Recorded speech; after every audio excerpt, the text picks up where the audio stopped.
వాణిజ్యం నిలిపివేస్తామంటూ తాము చేసిన హెచ్చరికలతోనే భారత్ పాక్ కాల్పుల విరమణకు అంగీకరించాయన్న ట్రంప్ వ్యాఖ్యలకు కేంద్రం కౌంటర్ ఇచ్చింది.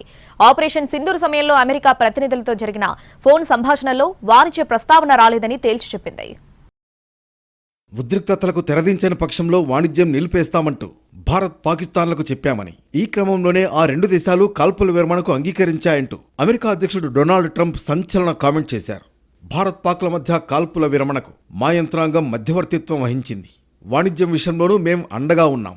ఉద్రిక్తతలకు ముగింపు పలికితేనే వాణిజ్య సంబంధాలు బలోపేతం చేసుకుంటాం, లేకపోతే ఎటువంటి వాణిజ్యం చేయబోం అని స్పష్టం చేశాం. దీంతో ఆ రెండు దేశాలు సానుకూలంగా స్పందించాయి అని ట్రంప్ వ్యాఖ్యానించారు. ట్రంప్ వ్యాఖ్యలకు భారత్ కౌంటర్ ఇచ్చింది.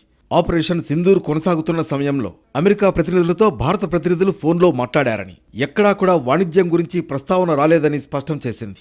ఆపరేషన్ సింధూర్పై మే 9న ప్రధాని నరేంద్ర మోడీతో అమెరికా ఉపాధ్యక్షుడు జేడీ వాన్స్ మాట్లాడారు.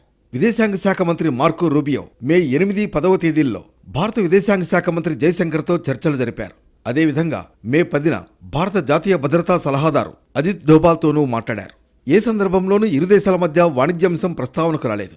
కాల్పుల విరమణకు వాణిజ్యానికి సంబంధం లేదు అని అధికార వర్గాలు తెలిపాయి.